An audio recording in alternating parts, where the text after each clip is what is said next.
오늘 우리에게 주신 말씀은 느헤미야서 1장 1절로 11절 말씀입니다. 구약 성경 726쪽입니다. 1절로 11절까지 합독하도록 하겠습니다.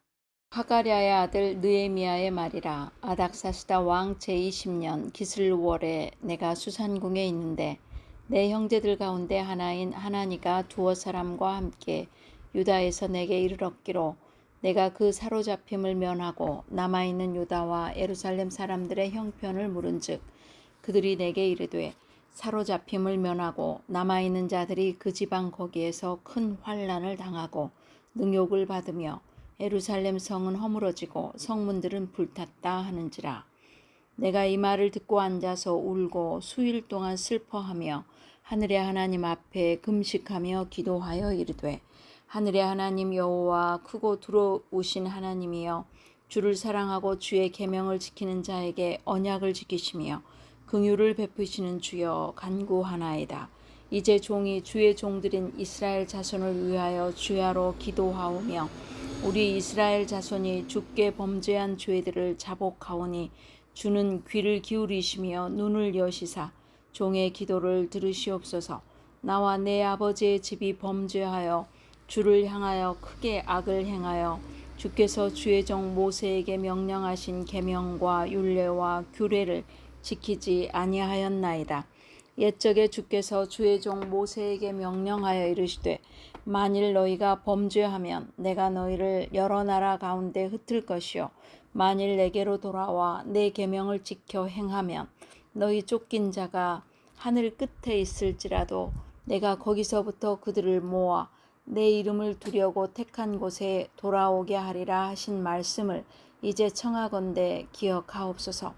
이들은 주께서 일찍이 큰 권능과 강한 손으로 구속하신 주의 종들이요 주의 백성이니이다. 주여 구하오니 귀를 기울이사 종의 기도와 주의 이름을 경외하기를 기뻐하는 종들의 기도를 들으시고 오늘 종이 형통하여 이 사람 앞에서 은혜를 입게 하옵소서 하였나니 그때에 내가 왕의 술관원이 되었느니라. 아멘. God is good all the time. 하나님 언제나 선하십니다. 오늘 우리에게 주신 말씀은 느헤미야서 1장 1절로 11절입니다. 기도를 통해 당신도 변화될 수 있다. 기도를 통해 당신도 여러분도 변화될 수 있다는 말씀의 제목입니다. 얼마 전에 북한 선교를 하는 선교회의 선교사님이 보내온 메시지입니다. 오늘 아침 1박 2일 일정으로 9명의 지체들이 휴전선 일대를 다니며 기도하게 될 것입니다. 가능하면 북한 가까이를 지나가며 북한이 보이는 전망대, 땅굴, 군인교회, 평화의 댐 등을 안내하고 말씀을 선포하며 남북한의 제약들을 하나님께 회개하고 남북한의 평화와 교회를 위하여 하나님께 기도할 것입니다. 분단의 현장에서 나라와 민족을 하나님께 올려드리며 기도하는 주의 기도의 용사들을 위하여 여러분들의 엄호하는 기도가 필요합니다. 기도는 영적 싸움입니다. 전쟁은 전후방이 따로 없습니다. 이틀 동안 휴전선 지역에 꼬불꼬불한 산길을 달리며 중간중간에 멈춰 기도하는 것은 결코 쉬운 일정이 아닙니다. 선교사님이 기도 요청을 하신 내용입니다. 그리고 다음 날 답장의 내용입니다. 이튿날 9명이 1박 2일 동안 휴전선 지역을 다니면서 기도를 마치고 밤에 돌아왔습니다. 서울을 출발하여 강화도를 거쳐 태풍 전망대와 처음으로 방문한 전망대, 한국 전쟁으로 파괴되어 기초석과 잔해만 일부 남은 교회터와 군인 교회들과 평화의 댐에 가서 기도하였습니다. 여러분의 기도 덕분에 서해바다, 강화도에서 동해바다, 강원도 고성까지 휴전선을 기도하며 다녔습니다. 해발 1000m가 넘는 꼬불꼬불한 고개를 올라갔다가 내려가기를 수없이 반복하며 산길을 운전하며 곳곳에 들려 기도하고 찬송하며 가는 여정이었습니다. 남북한의 제약들을 하나님께 회개하고 저는 이 대목이 감동이었습니다. 남과 북의 죄악들을 하나님께 회개하고 남북 간의 평화와 교회를 위하여 하나님께 기도하였다는 그런 내용이었습니다. 오늘 본문에 나오는 느헤미야는 이스라엘의 역사에 큰 지도력을 발휘한 사람, 역사에 큰 변화를 가져온 사람이었습니다. 그는 주전 586년에 예루살렘이 바벨론에 의해 함락되고 나서 포로로 끌려간 유대인 2세였습니다. 바벨론에서 태어난 사람입니다. 느헤미야는 이스라엘 역사상 가장 불행했던 시대에 포로로 잡혀간 사람의 2세로서 이역 땅에서 태어난 사람이었습니다. 느헤미야 이름은 하나님께서 이로하신다. 하나님께서 이로하신다는 의미를 가지고 있습니다. 그는 당시 전 세계를 제패하는 페르시아 궁중에서 영향력이 있는 지위까지 오르게 되었습니다. 왕의 궁정에서 그의 직책은 술관원이었습니다. 술관원은 고대사에서 매우 중요한 직책이었습니다. 왕은 항상 정적에 의해 독살당할 가능성이 있었기에 술관원은 왕에게 바치는 모든 음식과 술을 미리 먹고 마셔봄으로써 왕의 신변을 지키는 사람이었습니다. 만약에 음식이나 술에 독이 들어있다면 왕을 대신하여 목숨까지 잃어야 하는 직책이기에 왕의 신임이 절대적이었다고 할 수 있습니다. 또한 왕의 가장 높은 신임을 받는 사람으로 항상 왕의 곁에 서서 그에게 국정에 대하여 자문까지 할 수 있었습니다. 요즘으로 말하면 대통령의 경호실장 내지 비서실장의 직책이 예전 고대 사회의 왕궁에서의 술관원의 위치였습니다. 궁중에서 왕의 독특한 신임을 받고 편안한 삶을 살고 있던 느헤미야는 어느 날 예루살렘에 다녀온 그의 형제와 친구들을 통해 고국의 소식을 듣게 됩니다. 3절의 말씀입니다. 그들이 내게 이르되 사로잡힘을 면하고 남아있는 자들이 그 지방 거기에서 큰 환난을 당하고 능욕을 받으며 예루살렘 성은 허물어지고 성문은 불탔다 하는지라. 주전 586년에 이미 예루살렘은 함락당하고 성전은 파괴되었으며 유대 사람들은 바벨론 포로로 잡혀갔습니다. 그러나 그렇게도 강했던 바벨론은 페르시아 제국에 의해 멸망당하고 온 세계는 페르시아에 의해 지배되었습니다.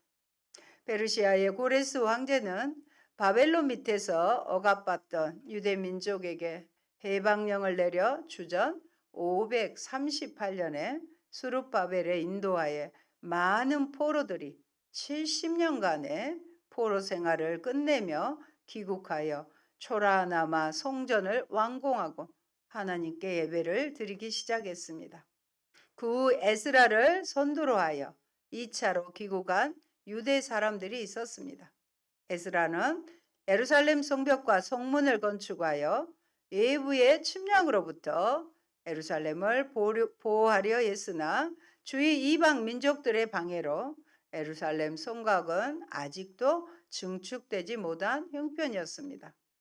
느헤미야가 들은 소식은 바로 2차로 귀환한 에스라가 이방 민족들의 음모와 방해 공작으로 성벽과 문을 건축하지 못해 예루살렘 시민들이 많은 수모를 당하고 있다는 소식이었습니다. 여러분, 고대 세계에서 도시에 성벽과 성문이 없다는 것은 그 도시가 무방비 상태에 있다는 것을 의미합니다. 밤마다 이방 민족들이 예루살렘에 사는 유대인들을 약탈하고 강도질해도 성벽과 문이 없기에 그들을 막을 수가 없었던 것입니다. 역사학자인 요세푸스는 그 당시 예루살렘 길에는 날마다 시체가 질비하였다고 기록하였습니다. 성곽이 없기에 유대인들이 이방인들에게 공격당하고 살해당하는 일이 빈번히 일어났고 유대 민족은 많은 수모를 당해야만 했습니다. 우리가 속해 있는 가정이나 교회 또 신학도 우리를 보호하는 성곽 같은 울타리 역할을 하는 것이라 생각합니다. 느헤미야가 예루살렘에 살고 있는 동족들의 어려움과 고통의 이야기를 들었을 때 그는 그것 참 안 되었다. 내가 무엇을 돕고 싶어도 예루살렘은 1600km나 먼 곳에 있으니 내가 무엇을 할 수 있겠는가라고 생각할 수도 있었습니다. 나중에 보면 느헤미야는 무려 2달에 걸쳐서 예루살렘을 찾아옵니다. 그렇게 먼 곳이었어요. 그러나 느헤미야는 이 말을 듣고 앉아서 울고 수일 동안 슬퍼하며 하늘의 하나님 앞에 금식하며 기도했습니다. 이르되 하늘의 하나님 여호와 크고 두려우신 하나님이여 주를 사랑하고 주의 계명을 지키는 자에게 언약을 지키시며 긍휼을 베푸시는 주여 간구하나이다 하고 기도합니다. 자기가 태어난 곳도 아닌 그곳에 대한 어떤 추억이나 기억도 없었지만 수일 동안 슬퍼하며 금식하고 기도했습니다. 여기에서 4가지 동사가 나옵니다. 울었고 슬퍼했고 금식했고 기도했다입니다. 느헤미야는 페르시아의 궁정에서 높은 위치에 앉아 편안한 삶을 살 수 있었지만 그는 고난당하는 자기의 동족을 잊을 수가 없었습니다. 그들의 고난과 아픔이 그의 고난과 아픔이었습니다.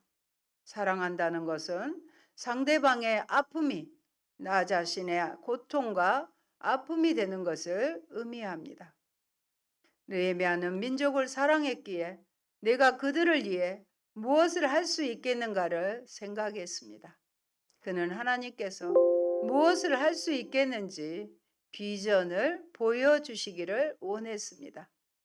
느헤미야는 페르시아 궁정에서 자기가 술관원이라 높은 위치에 있게 된 것이 자기 자신만의 안위가 아닌 그를 향한 하나님의 어떠한 계획이 있었음을 믿었던 것입니다. 마치 에스더가 죽음 앞에 내몰린 유다 백성을 구원하기 위함인 줄 아는 것과 같습니다. 그래서 죽으면 죽으리라라는 유명한 말을 남기고 시녀들과 사흘 동안 금식하고 아하수에로 왕을 찾아간 것입니다. 우리도 그 성경을 같이 살피겠습니다. 에스라 4장 14절의 말씀입니다. 내가 왕후의 자리를 얻은 것이 이때를 위함이 아닌지 누가 알겠느냐 하니 16절이에요. 당신은 가서 수산에 있는 유다인을 다 모으고 나를 위하여 금식하되 밤낮 3일을 먹지도 말고 마시지도 마소서. 나도 나의 시녀와 더불어 이렇게 금식한 후에 규례를 어기고 왕에게 나아가리니 죽으면 죽으리이다 하니라. 아멘. 하나님은 유다 민족을 구원하시기에 에스더를 왕비의 자리에 앉게 하시고 하나님의 도구로 사용하셨습니다. 우리들도 하나님의 계획 안에서 우리의 인생을 이끌어 가십니다. 여러분, 동족들이 어려운 형편과 처지에 있다는 소식을 들었을 때 느헤미야는 그들을 위하여 자기가 무엇을 할 수 있는지 하나님께 기도로 물었습니다. 능률적인 사람은 가장 중요한 일, 최우선적인 일부터 먼저 하나씩 합니다. 그러나 대다수의 사람들은 급한 일부터 하다가 정작 중요한 일을 못할 때가 많습니다. 잘 기억하셨으면 좋겠습니다. 급한 일을 하다가 정말 빠뜨려서는 안 될 중요한 일을 못할 때가 있다는 거예요. 우리는 가장 중요한 말씀 묵상과 하나님과의 교제인 기도를 놓쳐서는 안 됩니다. 그리고 희한하게도요, 이 일을 먼저 하게 되면 하나님께서 나머지 것도 하게 하시는 체험을 할 수 있습니다. 느헤미야는 이스라엘 민족이 고통을 받고 있다는 소식을 들었을 때 기도하는 일을 우선적으로 삼고 무릎을 꿇고 금식하며 하나님께 기도했습니다. 그는 기도를 통해서만 하나님의 구원의 역사, 능력과 기적이 이루어짐을 믿었던 것입니다. 역사의 변화를 가져온 느헤미야의 기도를 살펴볼 때 그의 기도는 먼저 하나님의 위대하심을 찬양하는 기도임을 알 수 있습니다. 5절 말씀 같이 보십니다. 이르되 하늘의 하나님 여호와 크고 두려우신 하나님이여 주를 사랑하고 주의 계명을 지키는 자에게 언약을 지키시며 긍휼을 베푸시는 주여 간구하나이다. 먼저 우리가 기도할 때는 하나님의 위대하심을 찬양하셔야 됩니다. 여기에서 여호와라고 부르죠. 여호와의 뜻은 언약의 약속의 신실하신 하나님으로 이스라엘을 당신의 백성으로 삼으신 하나님의 언약에 근거하여 드려진 것임을 알 수 있습니다. 뿐만 아니라 르헤미야는 하늘의 하나님 여호와란 호칭에 바로 뒤이어 그 하나님을 다시금 크고 두려우신 하나님이라고 칭합니다. 이러한 표현은 느헤미야와 이스라엘 자손들에게 있어 하나님이 어떤 분으로 인식되고 있었는지를 함축적으로 나타냅니다. 하나님은 이스라엘 자손들에게 있어 전지전능하시며 크고 두려우신 분이셨습니다. 그는 먼저 하나님의 영원하심, 전능하심, 신실하심과 사랑과 긍휼을 베푸시는 하나님의 위대하심을 먼저 찬양했습니다. 유대 민족이 당면하고 있는 어려운 문제를 하나님의 관점에서 보기를 원했습니다. 우리도 기도할 때 내가 직면한 문제보다 그 문제를 해결하실 수 있는 하나님께 초점을 맞추는 것이 필요합니다. 그럴 때 우리가 당면한 문제들이 크신 하나님 앞에서 움츠려들고 작아져 보입니다. 문제의 실제를 겁먹지 않고 하나님의 관점에서 바라볼 수 있게 합니다. 우리는 기도할 때 나의 기도를 들으시는 하나님이 누구신가를 알아야 합니다. 하나님의 위대하심, 그의 영광, 그리고 약속을 지키시는 신실하심에 대한 믿음을 가지고 기도할 때 절망적이라고 생각되어지는 문제들이 해결받음을 알게 됩니다. 둘째로 느헤미야는 기도 중에 자기의 죄를 고백합니다. 6절로 7절 성경 보십니다. 이제 종이 주의 종들인 이스라엘 자손을 위하여 주야로 기도하오며 우리 이스라엘 자손이 주께 범죄한 죄를 자복하오니 주는 귀를 기울이시며 눈을 여시사 종의 기도를 들으시옵소서. 나와 내 아버지 집이 범죄하여 주를 향하여 크게 악을 행하여 주께서 주의 종 모세에게 명령하신 계명과 율례와 규례를 지키지 아니하였나이다. 이렇게 회개합니다. 자신의 죄와 조상들의 죄, 이스라엘의 죄를 자복하고 있는 것입니다. 느헤미야가 금식과 더불어 하루 온종일 기도를 드렸다는 이 같은 보도는 그가 그만큼 당시 이스라엘이 처한 상황을 심각하게 여기고 애타는 마음으로 기도했음을 보여줍니다. 그는 실로 이러한 난국을 하나님만이 해결해 주실 수 있다는 확신을 가지고 인간적인 그 어떤 대책 마련도 뒤로 한 채 힘을 다하여 하나님께 자신의 소원을 아뢰었습니다. 느헤미야는 지금 유대 민족이 당면한 문제는 예루살렘에 성곽이 없는 것도 아니고 그들이 독립하지 못하고 아직도 페르시아의 종살이를 하고 있는 것도 아닌 그들의 죄가 가장 큰 문제임을 알았습니다. 그래서 하나님 앞에서 회개하고 있는 것입니다. 사실상 느헤미야는 포로 2세로 그의 부모와 조상들의 죄로 인해서 이스라엘이 멸망당하고 포로로 끌려왔기 때문에 부모와 조상들을 원망할 수도 있지만 그는 그렇게 하지 않았습니다. 여러분, 오늘 우리는 나 자신의 죄와 책임을 인정하려 하지 않고 다른 사람에게 문제와 불행의 원인을 전가하려고 할 때가 많습니다. 남편과 아내 사이의 불화, 부모와 자식 간의 문제, 직장에서 동료와 상급자와의 인간관계의 문제에서 잘못은 전적으로 상대방에게 있다고 생각하며 나 자신의 책임과 잘못은 조금도 인정하지 않을 때가 많습니다. 느헤미야는 유대 민족의 죄악에 대하여 책임을 지려고 하며 자기의 죄와 민족의 죄를 회개하며 하나님의 긍휼과 은혜를 갈망하고 있는 것입니다.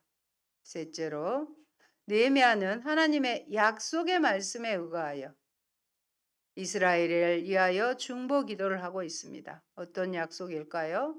8절로 9절 성경 보십니다. 애적에 주께서 주의 종 모세에게 명령하여 이르시되 만일 너희가 범죄하며 내가 너희를 여러 나라 가운데 흩을 것이요 만일 내게로 돌아와 내 계명을 지켜 행하며 너희 쫓긴 자가 하늘 끝에 있을지라도 내가 거기서부터 그들을 모아 내 이름을 두려고 택한 곳에 돌아오리라 하신 말씀을 이제 청하건대 기억하옵소서. 이들은 주께서 일찍이 큰 권능과 강한 손으로 구속하신 주의 종들이요 주의 백성이니이다 하고 약속을 붙들고 기도한 것입니다. 여러분, 하나님께서 이스라엘 백성에게 하신 약속이 무엇입니까? 그것은 이중적인 약속이에요. 하나는 이스라엘이 불순종하면 이역 땅에 포로로 끌려갈 것이라는 말씀이었고 그것은 이미 다 이루어졌습니다. 또 다른 약속은 이스라엘 백성이 회개하고 하나님께 돌아오면 하나님은 그들을 예루살렘으로 데리고 가서 그들을 복주시며 보호해 주시겠다는 말씀입니다. 그런데 이스라엘 백성들이 2차까지 귀환하여 성전은 다시 건축하였으나 아직 성곽을 지어 예루살렘 성을 방어하지 못하고 있으며 아직도 많은 사람들이 귀국하지 못하고 있었던 것입니다. 그래서 느헤미야는 기도합니다. 주님, 첫 번째 약속하신 말씀이 참되다는 것은 우리가 포로 생활을 하여 경험했습니다. 그러나 주님, 우리를 예루살렘으로 다시 데리고 가셔서 우리를 보호해 주시고 복 주시겠다는 약속은 아직 완전히 이루어지지 않고 있습니다. 주님, 주께서 약속하신 그 말씀을 이제는 수행해 주시기를 청원합니다 하고 느헤미야는 하나님께 고난받는 동족을 위하여 중보 기도를 드리고 있는 것입니다. 우리도 하나님께 기도를 드릴 때 그의 말씀을 가지고 그의 약속을 상기시키며 기도드리면 하나님의 응답이 확실하게 임하는 것을 체험할 수 있습니다. 주님은 약속하셨죠. 마태복음 6장 33절에 너희는 먼저 그의 나라와 그의 의를 구하라. 그리하면 어떻게 해요? 이 모든 것을 너희에게 더하시리라고 약속하셨습니다. 또 다른 약속 같이 살펴봅니다. 히브리서 13장 5절입니다. 돈을 사랑하지 말고 있는 바를 족한 줄로 알라. 그가 친히 말씀하시기를 내가 결코 너희를 버리지 아니하고 너희를 떠나지 아니하리라 하셨느니라. 아멘. 어떻게 약속하셨어요?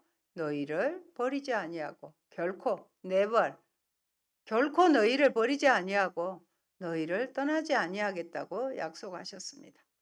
우리도 느헤미야처럼 호국 보훈의 달에 나라 민족을 위한 중보 기도자들이 되어야겠습니다. 그리고 우리는 하나님과 우리가 사랑하고 아끼는 사람들을 위해 항상 기도해야 합니다. 우리가 사랑하는 자녀, 남편, 아내, 친지들을 위하여 항상 중보 기도를 해야 합니다. 특히 담임 목사를 위한 중보 기도가 필요합니다.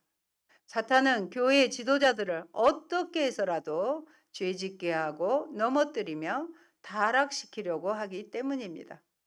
교회의 지도자가 넘어지면 교회가 넘어지게 되고 세상 사람들의 비판의 대상이 됩니다. 성령님께서 강하게 목회자를 붙들어 주시고 성령님의 강한 역사가 있기를 위해서 기도를 해야 합니다. 또한 모르는 사람을 위해서도 기도할 수 있습니다.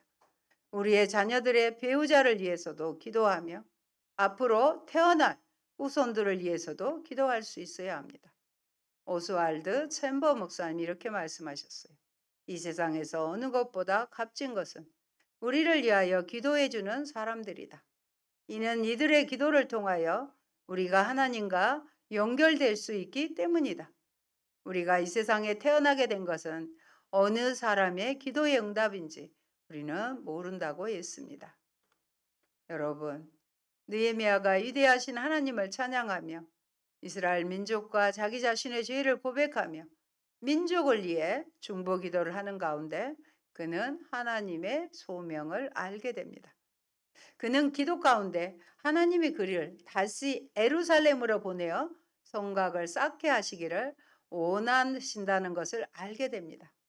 그리하여 그는 11절에 주여 구하오니 귀를 기울이사 종의 기도와 주의 이름을 경외하기를 기뻐하는 종들의 기도를 들으시고 오늘 종이 형통하여 이 사람들 앞에서 은혜를 입게 하옵소서 하고 기도합니다. 느헤미야가 예루살렘에 가기 위해서는 왕의 허락을 받아야만 하는데 이 일은 쉽지 않았습니다. 그러나 하나님은 사람의 마음을 변화시킬 수 있으며 왕의 마음을 감동시키어 예루살렘에 갈 수 있는 길을 열어주실 수 있는 분이시기에 하나님께 기도로 간구하였습니다. 느헤미야는 이 문제를 가지고 한 번만 기도한 것이 아닙니다. 그가 예루살렘 소식을 들을 때부터 적어도 4, 5개월 동안 집중적으로 금식하며 하나님께 기도함으로써 그는 하나님의 부르심을 받았고 왕의 허락을 받아 예루살렘으로 돌아가 성곽을 쌓는 일을 시작하게 되는 것입니다. 이 모든 일은 느헤미야가 기도함으로써 일어났습니다. 이처럼 기도는 기적을 일으켜서 하나님의 일을 하게 합니다. 사랑하는 여러분, 여러분들의 직장 생활이 어렵지요. 그런데 그 직장이 하나님이 보내신 곳인지 확신이 올 때까지 기도로 물어보세요. 아니면 다른 곳을 찾아도 되고요. 확신이 서면 그 일들을 감당할 힘과 지혜도 구하면 주실 것입니다. 힘들 때, 염려가 될 때 그 염려를 가지고 하나님께 기도해 보시기 바랍니다. 확신도 주시고 마음의 평강도 주십니다. 하나님은 오늘도 우리의 기도를 통하여 그의 구원의 의지를 이루어 가십니다. 우리는 기도를 통해 나를 향하신 하나님의 꿈과 비전, 능력과 사명을 받게 됩니다. 그럴 때 어려워도 끝까지 붙잡고 가게 되는 것입니다. 사랑하는 성도 여러분, 사람에게 있어서 제일 어려운 것은 자기 자신이 변화되는 것입니다. 나 자신이 변화되어야 나의 가정이 변화되고 교회와 사회가 변화되는 것입니다. 우리 모두가 항상 진지하게 주님 앞에 기도함으로써 나 자신이 변화를 받는 기적을 체험하며 우리의 가정과 교회와 사회를 변화시키는 성령님의 능력을 받게 되기를 예수님 이름으로 축원합니다. 아멘. 참으로 고마우신 아버지 감사합니다. 느헤미야를 통하여 오늘도 우리에게 말씀해 주시니 감사합니다. 느헤미야는 무너진 예루살렘 성벽의 완공을 아버지 하나님 주님 앞에 기도하며 주님께 하나님의 비전을 물으며 그 일을 행할 수 있는 능력들을 구하는 것을 알 수 있습니다. 하나님 아버지, 우리 대한민국이 이렇게 살게 된 것은 수많은 이들의 피와 땀과 눈물을 통하여 아버지 이렇게 주님께서 발전시켜 주셨습니다. 우리도 이제는 나라와 민족을 위해서 기도하게 하시고 특별히 물질 문명에 아버지 하나님 몰락해가는 이 남한과 북한의 아버지 하나님 죄악들을 위해서 먼저 기도하게 도와주시옵소서. 나를 향하신 하나님의 뜻을 알게 하시고 나를 보내신 그 일터와 직장에서 하나님의 뜻을 구하며 그 일을 감당할 수 있는 능력을 구하는 기도하는 자가 되게 하여 주시옵소서. 아버지 그 일 뒤에 함께 계시는 우뚝 서 계시는 하나님을 바라보게 하시고 능히 이길 수 있게 하시며 하나님의 약속을 믿고 기도하며 하나님을 찬양하는 저희가 되게 하여 주옵소서. 아버지 하나님, 먼저 나 자신이 변하여 우리의 가정과 교회와 사회와 나라 민족이 변화되는 일에 쓰임받는 저희들이 되게 하옵소서. 예수님 이름으로 기도합니다. 아멘.